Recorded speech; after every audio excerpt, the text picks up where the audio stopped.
People on China's Loess Plateau were among the earliest adopters of settled agriculture, approximately 10,000 years ago.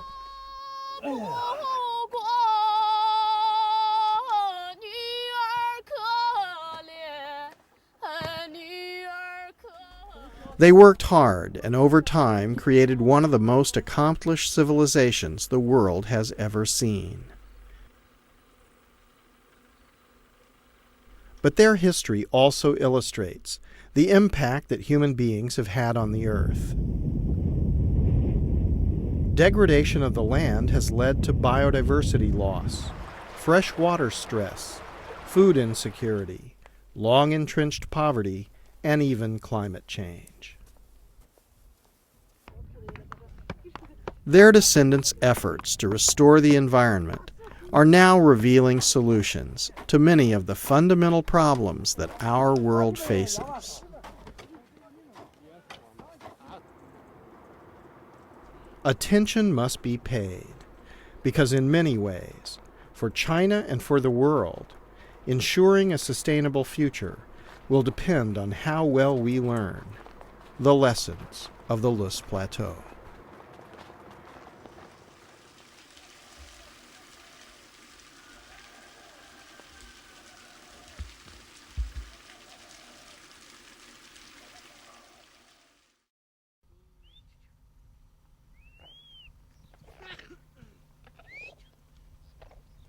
High up in the Tibetan Plateau, in what is now China's Qinghai province, a river once known as the Mother River begins.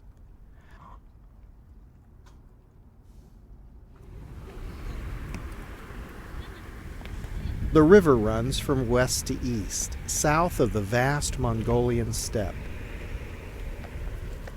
It was here, along this river, that several tribes emerged. One tribe was extraordinarily successful. This is the birthplace of the Han race, the ethnic group to which the majority of Chinese people belong. Stretching over 640,000 square kilometers and encompassing parts of 7 different Chinese provinces, the Loess Plateau is approximately the size of France. The plateau gets its name from its most abundant feature. Loess is a sedimentary soil that was created by glaciers moving in the high Himalayas and deposited by wind on the plateau below over geologic time. In places, the loess deposits can be hundreds of meters thick. When there is normal vegetation cover providing organic matter in the soil, loess is very fertile. And if you dig in certain parts of it, you're sure to strike history.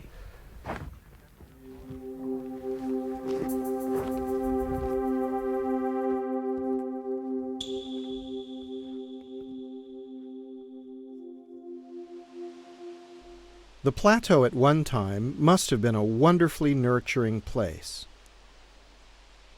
This forest is in Sichuan, just to the southwest of the Loess Plateau. This grassland is part of the Mongolian steppe to the northeast of the Loess Plateau. These ecosystems were once contiguous, and it was a pristine mixed forest and grassland ecosystem that gave rise to the most populous ethnic group on the planet. There is evidence that humans and their ancestors have lived on the Loess Plateau for 1.5 million years.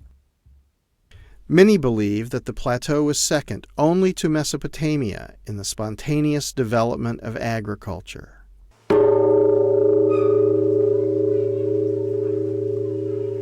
For many millennia, the Loess Plateau was the center of power and affluence in ancient China.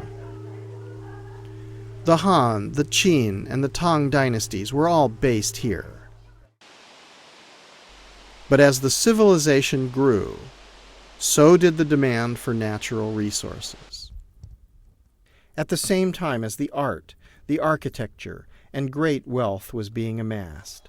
The seeds of destruction were being sown in the deforestation of the land and the continuous use of destructive agricultural practices.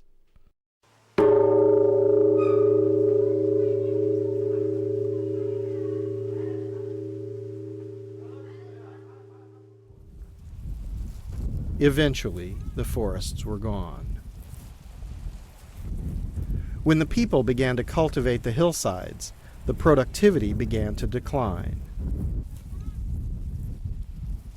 They responded to this by relying more and more on herding sheep and goats in large numbers, with disastrous results.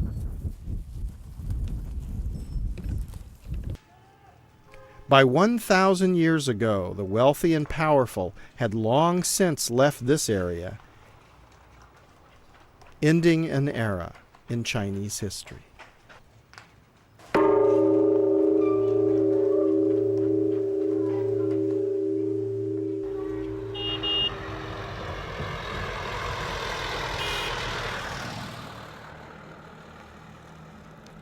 In 1995, when we began our documentation of the Loess Plateau, we found a landscape that was virtually denuded of vegetation. Enormous gullies that ran thick with eroded soils when it rained had earned the plateau the dubious honor of being the most eroded place on Earth.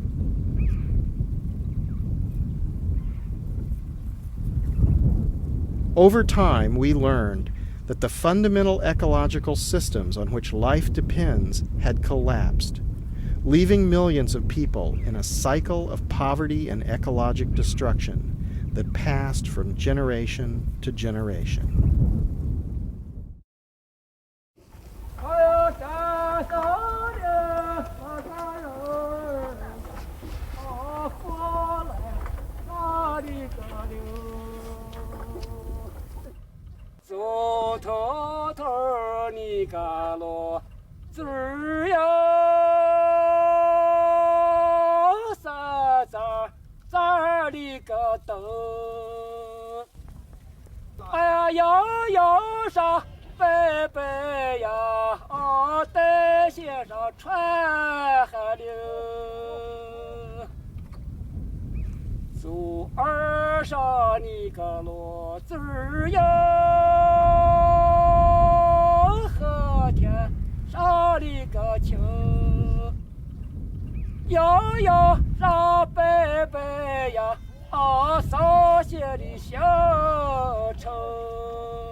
Shanxi province is right in the heart of the Loess Plateau, and Hojiago is typical of remote villages there.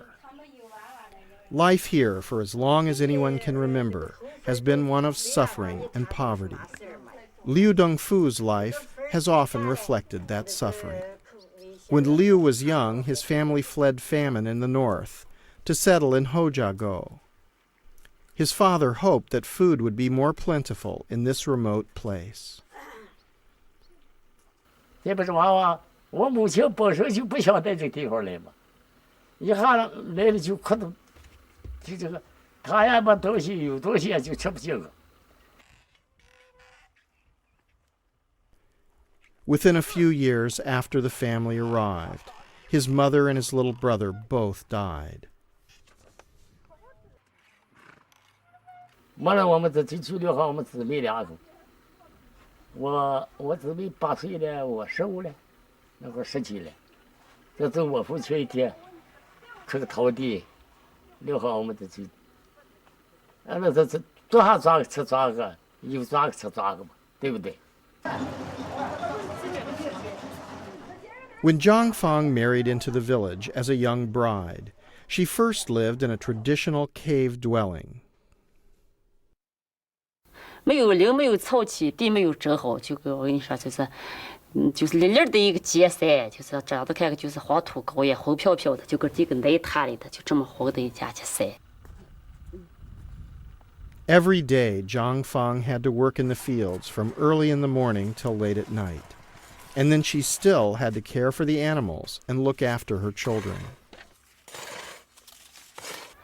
有了孩子以后，结婚过，就是俺说是有3个孩子，就是我跟你说，刚就有点累，觉得就是什么上有困难，就是个人觉得有点犯愁，就是孩子也吃不好，穿不好，就是给自己的家庭负担有点愁，就是有点困难。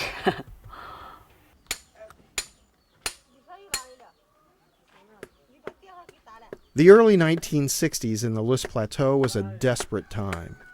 Millions suffered. Li Shoufu's family also came to the area in the hopes of a better life. 14岁那天就是遇的地区啊，这个是在干旱年头受灾了，农民打不下粮食，那地方就是饿肚子。 Year after year, floods and droughts destroyed the crops, and with them, the Li family's hopes. 要是玉米啊、小米啊，吃多一些，这样要节约的吃。还要就是再加上这副食，就是苦菜呀、等等，就是这白菜呀，吃的很不好。 油呀、肉呀，根本吃的很少，就一年才过年才吃的多些。Exactly what causes a place that was once bountiful to become so degraded? What has happened here is that originally you had a complete vegetation cover with a fully intact hydrocycle. All the rainfall that fell down stayed where it was initially. It slowly infiltrated into the ground, was absorbed by the root system, went into the groundwater, and eventually drained into the Yellow River over a long period of time, hundreds of days, between a rainfall event and by the time the water ended up in the Yellow River. As the vegetation cover was removed gradually, the runoff increased dramatically every century, every decade, to the point where now when it rains, 95% of the water immediately is lost to the environment where it's coming down. Immediately it runs off in a gully, takes a lot of the topsoil with it, and ends up in the Yellow River. So you have a situation where literally 95% of the water is gone. And this is the reason why this area is so dry, why the rainfall has been decreased, why the vegetation cover can hardly be sustained right now, because everything is so dried up. These are the conditions in which huge dust storms form, affecting vast areas, as these satellite images show.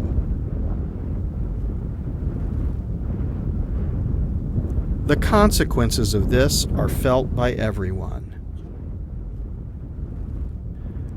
The storms cause disruptions for cities like Beijing and contribute to climate change by allowing sunlight to penetrate but trapping the heat.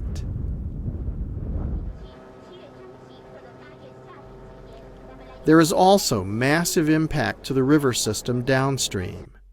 On average, 1.6 billion tons of sediment clog the river from degraded lands.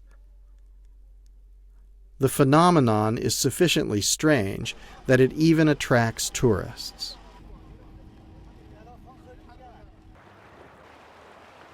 But for the millions of people living in the Yellow River Basin, the sedimentation is more a source of fear than curiosity. What started as a tiny trickle when settled agriculture began, over time increased until it became a raging torrent.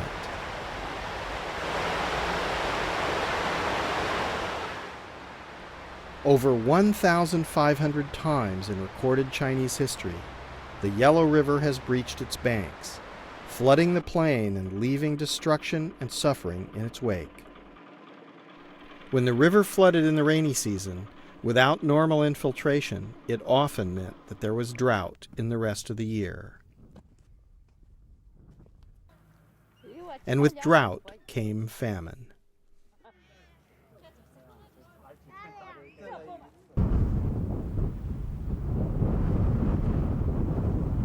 This cycle of flooding, drought, and famine on the Loess Plateau became well known as China's sorrow.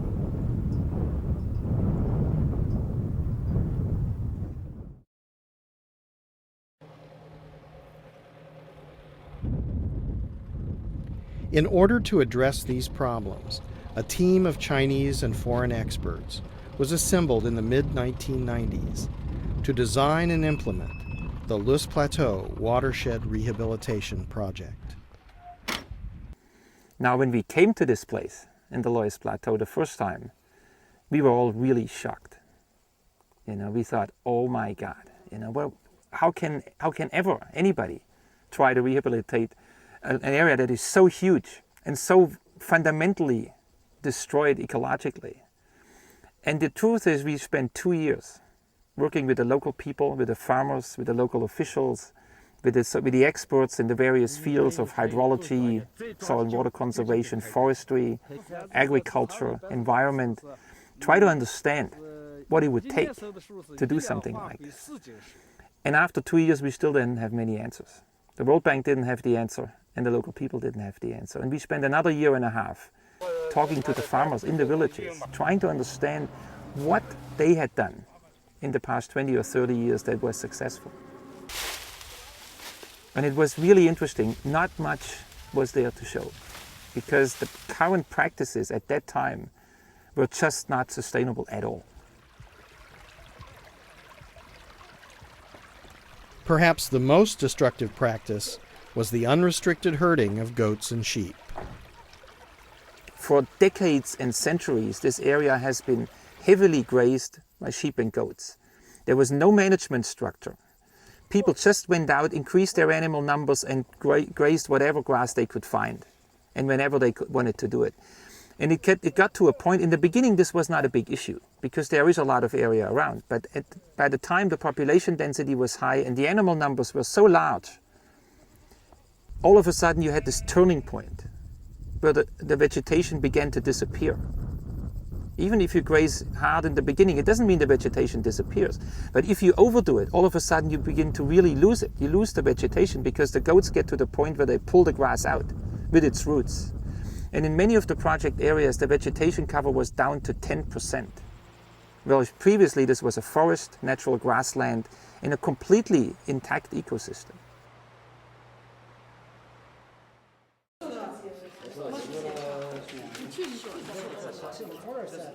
To undertake something so complex and so massive requires very careful planning.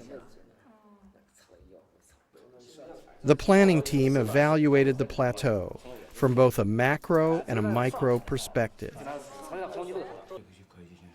The macro perspective was achieved by using geographical information systems to map the entire plateau, and by giving each watershed a unique address.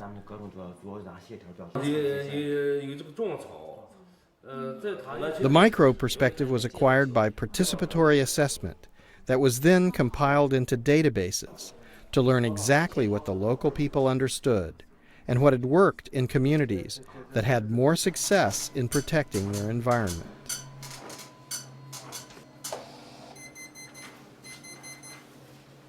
And over 3 or 4 years, we designed together with the local people, it was a very active involvement, a package which you can apply in a small watershed, which on the one hand helps the farmers to improve their incomes and their lives, and on the other hand restores the ecological environment.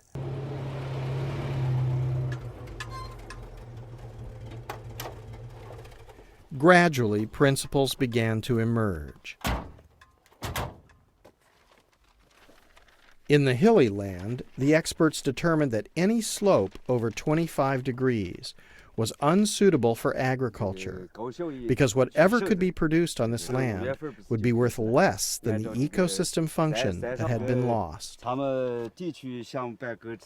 This led the authorities to designate areas where farming was forbidden, where the land was allowed to return to a more natural state. Combining this principle with geographical information systems allowed for the mapping of individual fields and areas that could and should be returned to natural ecosystem function. However, we found some places, we found some villages where certain things had been done successfully, and we looked carefully and we tried to understand what it would take to scale this up. By analyzing the few more successful villages, the team determined that several traditional practices would have to end.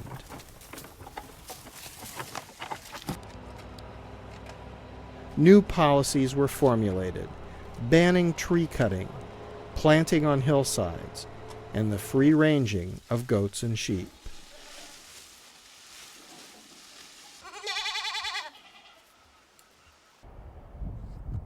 One thing that the project learned was that you can't just work where the conditions are good, but that you must go to the worst place. In the northern part of the plateau, where rainfall is very low, shifting sands were a major problem that could overwhelm agricultural or natural lands. In these cases, dune stabilization was required to stop the desert from growing. 咱们这个过程是咱们的10号这块项目的二期过程。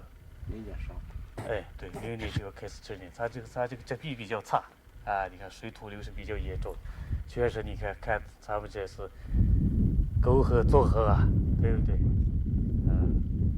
随后呢，咱们这个按照咱们的这个规划。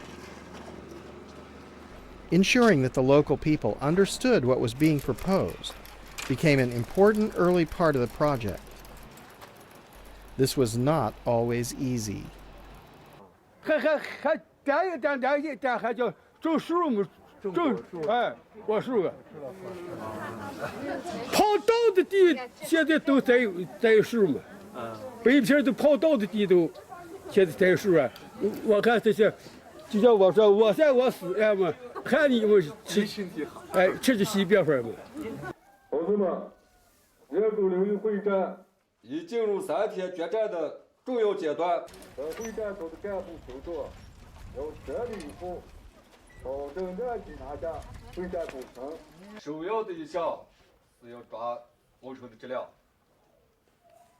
The leaders explained the policies, and the people discussed how this would affect them. 首先取决于我们人口工程会战的质量。其次下来，我们就是要抓这个。可一定要达到他们项目上的标准。农民的干劲都挺卖力的。 完了以后，我们准备在楼。 There were several sensitive issues, and first among them was land use rights. And the first key policy I would talk about is the land use rights for the farmers.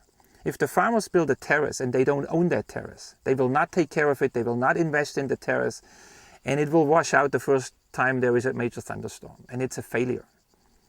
So what we have done and what we focused on together over the past 10 years is getting these policies right and implementing them on the ground, not on paper, but in the village, village by village. Every household in this project has received a long-term land use contract for every single piece that was invested in this project. Every terrace that you see, every tree planting area is contracted to a household, and they are responsible for it. That is the first part of sustainability, and it's an absolute key part. Dividing the land affects the people's lives for years to come. It is crucial that it's done transparently. In the Loess Plateau, the local people themselves determined the division, and entire communities participated to ensure that the land was fairly divided.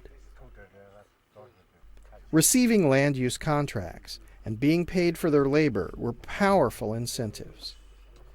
Once it was understood that they were the direct beneficiaries of the improved land and the new sustainable agricultural methods, the people's participation became the central part of the project. Every field created was contracted to individual farming families, giving them both rights and responsibilities.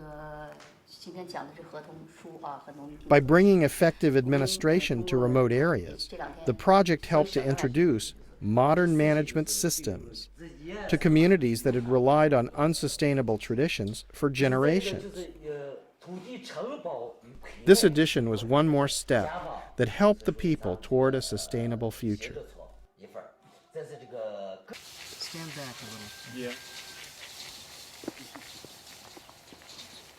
One of the most common arguments against change is that poor people are so focused on survival they can't think about sustainability or environmental conservation. In order to help the local people make the transition, the Loess Plateau Watershed Rehabilitation Project hired them to implement new practices. Although historically, the people's destructive behavior had been the cause of much of the degradation, the project made their work central to restoring ecological balance. In short, the people became the solution.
In what is undoubtedly one of the most ambitious development projects ever attempted.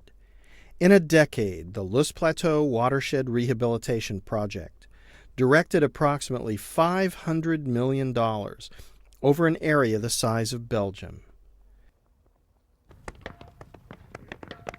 The differentiation of ecological and economic land became real when investment began to flow to improve the economic land. Entire communities being paid for their labor reshaped the devastated gullies, terracing the land to provide flat fields. The people benefited from the income provided for their work by learning new sustainable farming methods and from owning the outputs from the newly created agricultural lands. While productivity and income were the main incentives for individuals, the project's impact went far beyond this. The project's scale, with an active project area of 35,000 square kilometers, made it possible to affect ecosystem health. Over a period of a decade, the people of Hojago and hundreds of other communities began to see their lives transforming. 就是很乐意参加这项目，参加项目我们也就是要村了，也就是大地的书记、主任呀，就把我们像早起吃了饭，一天就晒了，就是机子平地，我们社员上手刮篓子，我们社员们还是受的很有信心，就是机子平地，我们社员刮篓刮的，对这很有信心，就说是把咱地平好。以后咱们不用爬那个裂坡地，这个咱们就是享受一点，幸福一点，给人带来更大的困难，更大的好处。Long used to hard work, the people found that when their efforts were directed toward creating a sustainable future, they were able to improve both the ecology and the economy. We've always looked at this as a dual objective, which has to be achieved simultaneously. You cannot achieve one without the other. And so the project had to be balanced, and that's what we have, I think, achieved. And this is the reason why this has become so successful. Although for many centuries the plateau has been considered almost as a desert, the fact is that the region receives, on average, between 250 and 800 millimeters of rainfall per year, sufficient at the low end for functional grasslands, and at the high end even for climax forest ecosystems.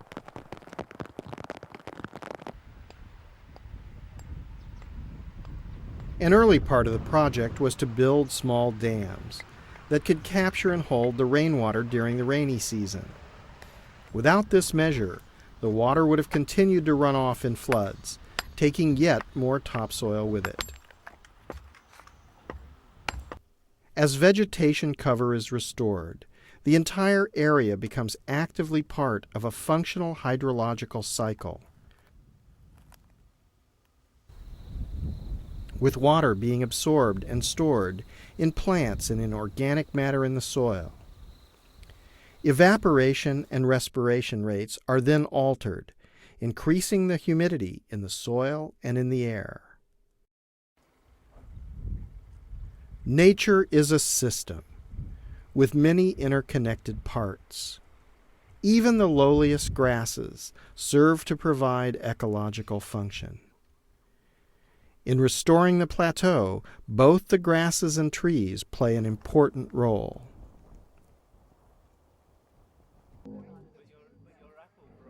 Trees and humans have coexisted since the beginning of time, but the relationship has not always been equal. The project is actively working to rebalance this and has stimulated new transplantation technologies with high survival rates and immediate ecological benefits. In the Loess Plateau, once vast forests were gradually removed, and their loss began the process of degradation that led to the ruin for which the plateau became known.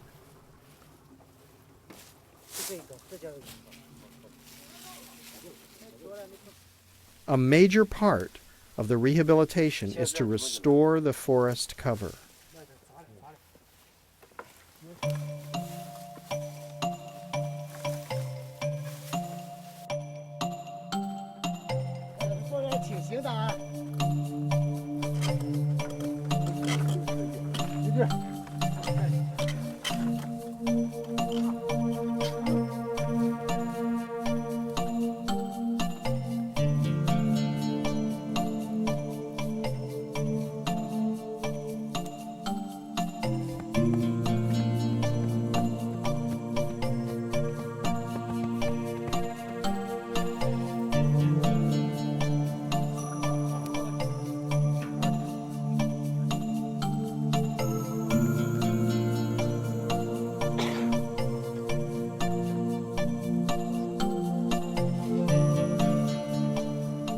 The Loess Plateau Rehabilitation Project planted a very large number of trees. The power of nature to restore itself was apparent and awe-inspiring.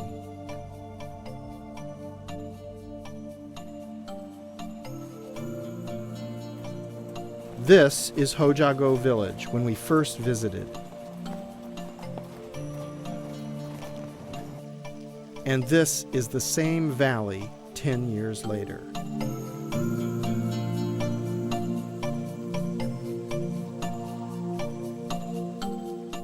The people of the Loess Plateau are proving that it is possible to rehabilitate large-scale damaged ecosystems, including returning ecosystem function that had been lost over broad areas and long periods of time.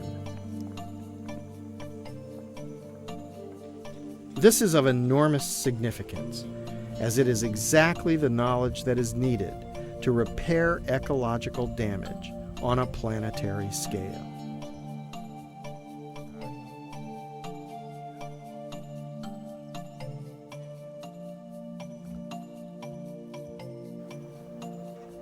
This is not limited to a single village, but is happening over a very large area.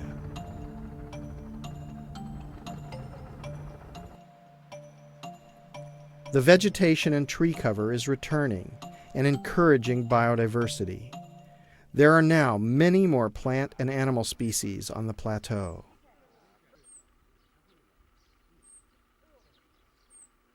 The roots of the plants and the annual accumulation of decaying organic matter is helping stabilize the soil. The improved soil structure and vegetation cover helps naturally infiltrate and retain water during rainfall, reducing the threat of flooding, drought, and dust storms, and beginning to restore a more normal water cycle.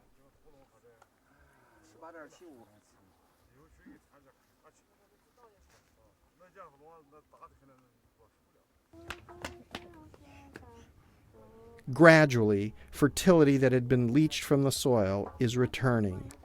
This in turn affects the ability of the land to produce crops.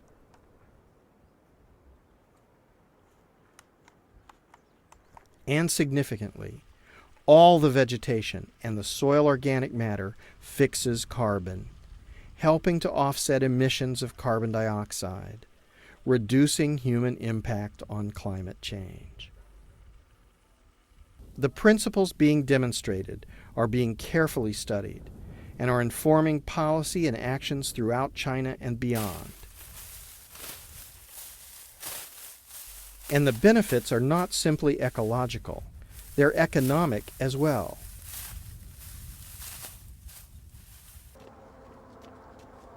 New categories of products have emerged, including fruit trees, already a significant supplier to the large and growing domestic market. The growth trend suggests that the Loess Plateau will soon be a major global supplier.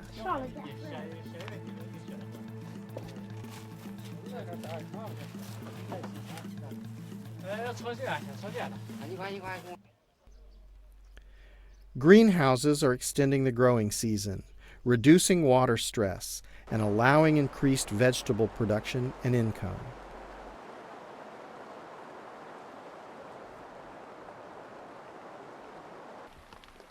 Sedimentation storage dams are using the power of erosion to fill in the bottom of many gullies, creating flat fields suitable for grain and other annual crops.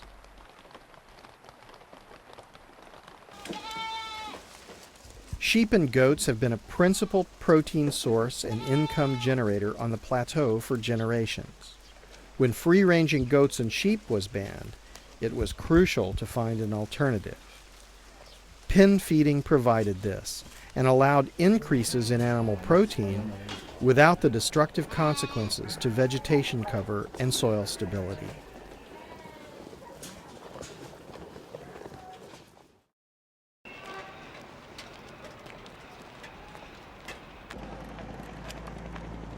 Incomes on the plateau have steadily risen, and the expectations of the people have as well.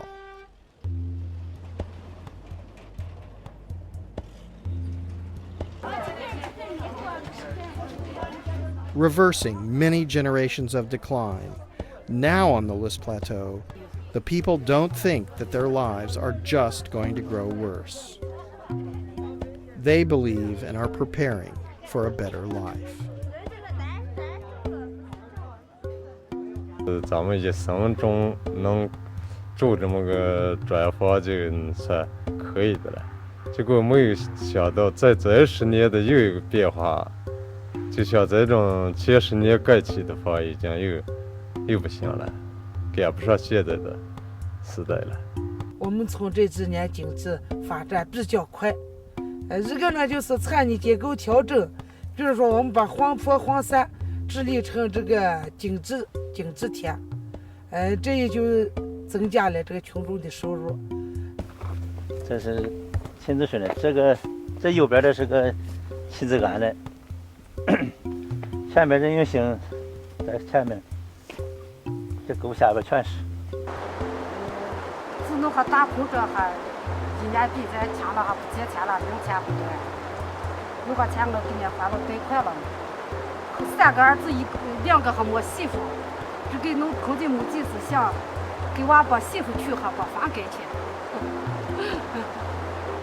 如果今天是假如是买个1块5到2块钱，这今天我值7、8、9亩地还都是4、5万块钱的。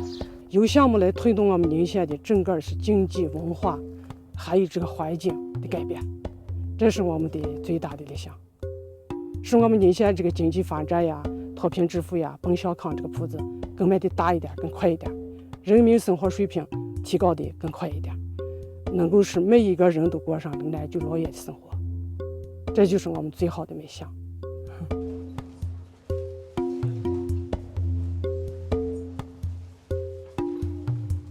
Perhaps the greatest change is for the children of the Loess Plateau, because the cycle of poverty and ecologic destruction has been broken. They have the opportunity to build a better and more sustainable future.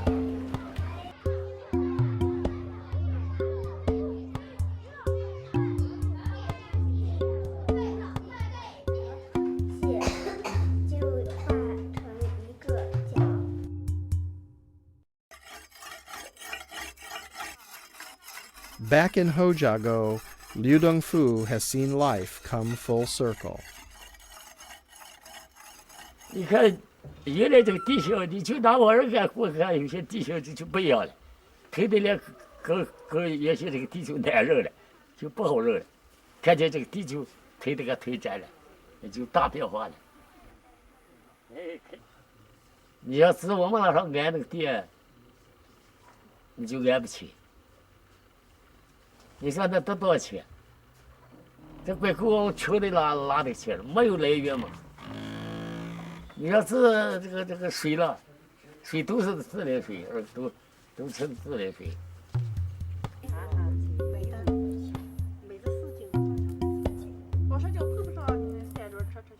The improvements have meant that Liu Dongfu has been able to provide a more stable life for his family. 生活就是好了，娃们好着了，我也好着了，就好了。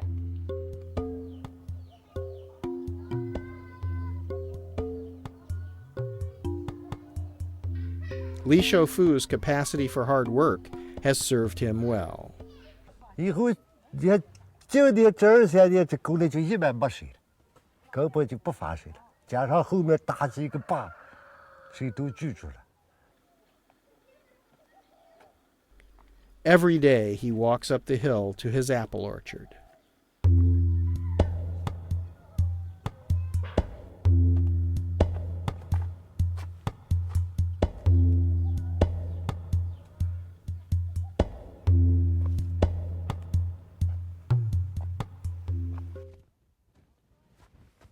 以后我就是出个干活以后就不行了，就包的几块果园，包了5年，这是生产队里的18塔的办法，就这么粗，5年我们一人收了那阵的钱，比现在钱值钱，5年一人达得够1万块钱。就像跟我年龄相等的有种3个人，我的不是那么相当多的，我的果子就是买上，不要他说，就是他们买上都觉得往回来了，先买我的了，我的好嘛。这个他先筷子。也没来了，走，吃饭。And there's a lot more food. 哎呀，米比今天能吃。Before the project, Zhang Feng lived below the poverty line. Her income was only 500 to 600 yuan per year. 现在收入情况就是，二个这个地也推平了，就是山地改成平地了。也还有我们这推地还有改变成的水地，有很多不少的水地，放水的地，就是种的菜呀，都是卖的是经济。再的粮就是种的豆子、玉米这会儿大的也采的，有吃不完的玉米嘛也卖的，就是这是养猪，就是喂的猪，玉米卖的一年还能收入个大概5、7、6千收入。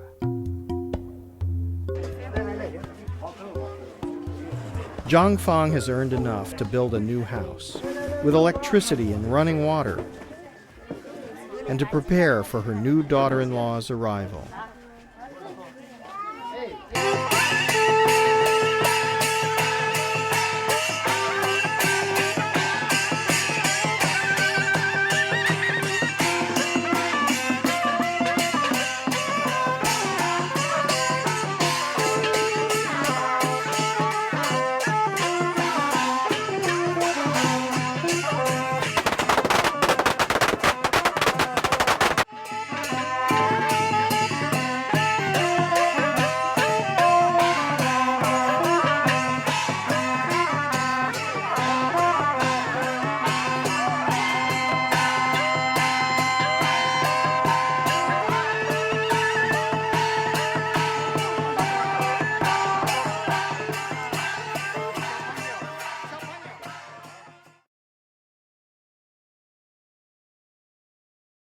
The implications of the rehabilitation of the Loess Plateau go far beyond China's borders.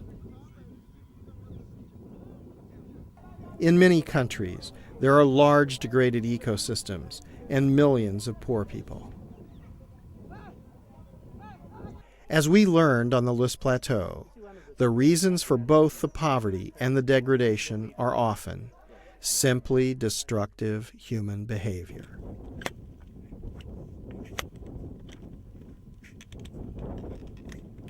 And wherever on earth this happens, it will result in the loss of ecological function and the loss of fertility, productivity, and income for the local people.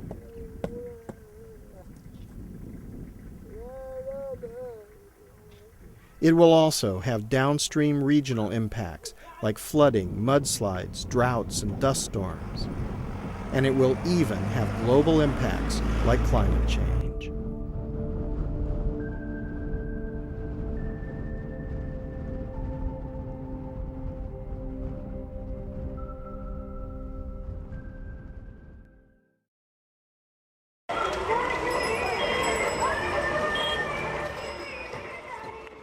The world's population is growing by 1 billion people every 12 years. We must face this future, and we will face it, either with functioning ecosystems or with degraded ones.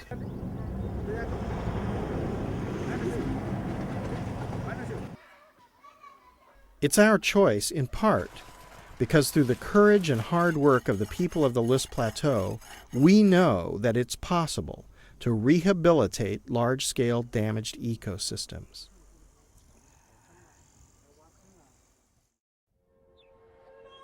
All of the people alive on the planet at this time face an unprecedented challenge. Climate change is showing how much all of us are interdependent on each other, and how much our common future depends on our ability to work together and treat everyone with equality.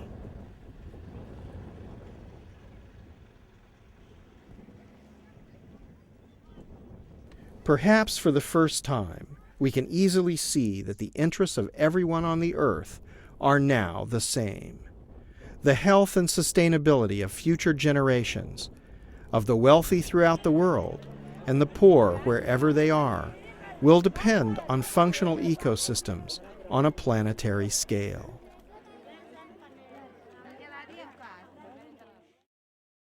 This seems to be the knowledge that determines whether civilizations survive because they ensure the sustainability of their ecosystems, or they disappear because they allow their ecosystems to collapse.